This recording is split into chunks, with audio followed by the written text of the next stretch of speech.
حدیث میں حضور اقدس صلی اللہ علیہ وسلم نے ارشاد فرمایا کہ ان دنوں کے اندر تکبیر، تسبیح، تحلیل کی کثرت کرو۔ ان دنوں میں ایک دن کا روزہ 1 سال کے روزوں کے بقدر اجر رکھتا ہے۔ بالخصوص خواتین جن کے روزے چھٹے ہوئے ہوتے ہیں تو ان کو چاہیے کہ اس میں قضا روزہ رکھیں اور ساتھ عرفہ کی نیت بھی کر لیں۔ سبحان اللہ والحمد للہ ولا الہ الا اللہ واللہ اکبر، کثرت کریں اس کی۔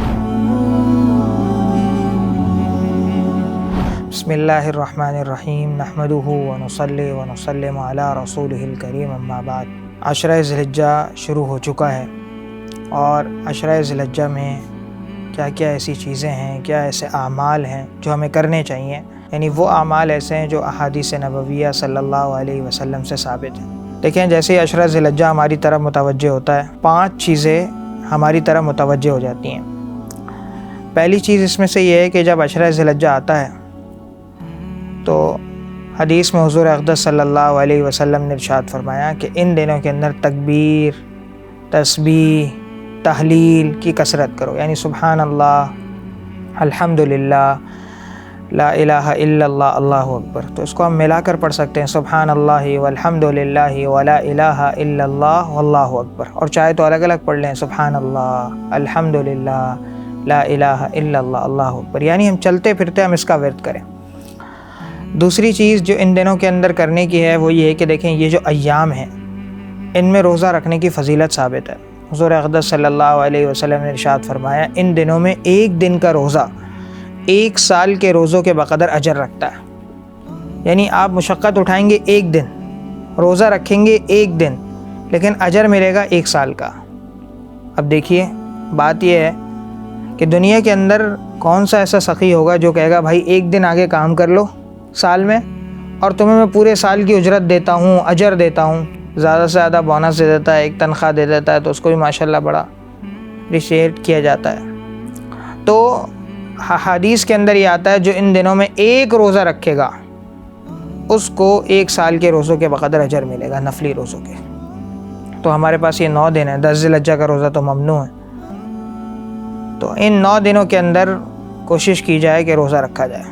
اب جو کسی کی ایسی مشغولیت ہے کام کی، کاج کی، کہ جس کی وجہ سے روزہ رکھنا مشکل ہے، تو ہفتہ اتوار یا چھٹی کے دن ایسے ہوتے ہیں کہ بندہ اگر ہمت کرے تو اس میں بھی رکھ سکتا ہے۔ بالخصوص خواتین جن کے روزے چھٹے ہوئے ہوتے ہیں تو ان کو چاہیے کہ اس میں قضا روزہ رکھیں اور ساتھ عرفہ کی نیت بھی کر لیں۔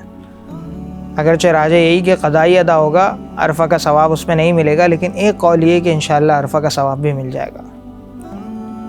تیسری چیز جو اس میں کرنی ہے، یہ جو راتیں ہیں یہ لیلۃ القدر کے برابر، ان میں عبادت کا ثواب ہے، تو کیا ہی اچھا ہم ان راتوں کو عبادت سے زندہ کریں، فضول چیزیں، لغویات، گناہ سے ہم بچیں۔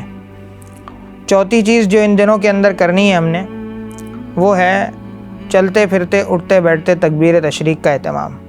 اللہ اکبر، اللہ اکبر، لا الہ الا اللہ واللہ اکبر، اللہ اکبر وللہ الحمد۔ دیکھیں، تکبیر تشریق ایک تو 9 ذی الحجہ کی فجر سے 13 ذی الحجہ کی عصر تک پڑھنا واجب ہے، مردوں پر بلند آواز سے، عورتوں پر آہستہ آواز سے، اور عورتوں کو بھی چاہیے کہ لکھ کر کسی پرچی وغیرہ میں اپنے مصلی کے ساتھ اس کو رکھ لیں تاکہ نماز کے بعد یاد آ جائے۔ مرد تو مسجد میں نماز پڑھتے ہیں تو اجتماعیت کی وجہ سے یاد آ جاتی ہے، لیکن عورتیں بھول جایا کرتی ہیں اکثر۔ تو یہ 4 چیزیں ہو گئیں۔ پہلی چیز ہے تسبیح، تکبیر، تحلیل، یعنی لا الہ الا اللہ، الحمد للہ، اللہ اکبر، اس کو ملا کے پڑھیں، سبحان اللہ والحمد للہ ولا الہ الا اللہ واللہ اکبر، کثرت کریں اس کی۔ دوسرے نمبر پہ ان دنوں میں روزہ۔ تیسرے نمبر پر ان راتوں کو عبادت سے زندہ کرنا، اس میں ثواب لیلۃ القدر کے برابر ہے۔ چوتھے نمبر پر تکبیر تشریق کا اہتمام، اور 5ویں نمبر پر جن کا قربانی کا ارادہ ہو تو حدیث میں آتا ہے کہ وہ ان دنوں میں ناخن و بال نہ کاٹیں، یعنی ذی الحجہ کے جو ہے چاند نکلنے سے پہلے کاٹ لیں، اور پھر قربانی کے بعد اپنے بال ناخن وغیرہ کو صاف کریں۔ تو یہ ایک 5واں بڑا حکم آ گیا۔ کتنے حکم ہو گئے ہمارے پاس؟ 5۔ پہلی چیز اس میں سے کیا ہو گئی؟ تسبیح وغیرہ کا اہتمام۔ نمبر 2 روزے کا اہتمام۔ نمبر 3 رات کی عبادت کا اہتمام۔ نمبر 4 اس کے اندر جو ہے ہم نے تکبیر تشریق، اللہ اکبر، اللہ اکبر، لا الہ الا اللہ واللہ اکبر، اللہ اکبر وللہ الحمد۔ اور 5ویں چیز اپنے ناخن وغیرہ کو نہ کاٹیں، قربانی کے بعد کاٹیں۔ چھٹی چیز ایک اور ہے، آخری ایک دن پہلے جس دن صبح عید ہوتی ہے تو اس دن رات کو جو کہ لیلۃ العید حدیث میں آتا ہے کہ جو عیدین کی راتوں میں عبادت کرتا ہے تو اس کا دل اس رات مردہ نہیں ہوگا جس دن وہ اور لوگوں کے دل مردہ ہو جائیں گے، تو اس دن اس آدمی کا دل مردہ نہیں ہوگا۔ تو اس دن بھی عبادت کا اہتمام کریں اور کوشش کریں کہ چند رکعت تہجد کی، چند رکعت نوافل کی اس دن بھی ہم ادا کریں۔ ان کے ساتھ ساتھ جو عمومی اعمال ہیں، فرائض کا اہتمام ہے، گناہوں سے بچنا ہے، لاؤبالی پن سے بچنا ہے، وقت کے ضیاع سے بچنا ہے، یہ بھی ضروری ہے۔ اللہ جل شانہ ہمیں عمل کی توفیق عطا فرمائے۔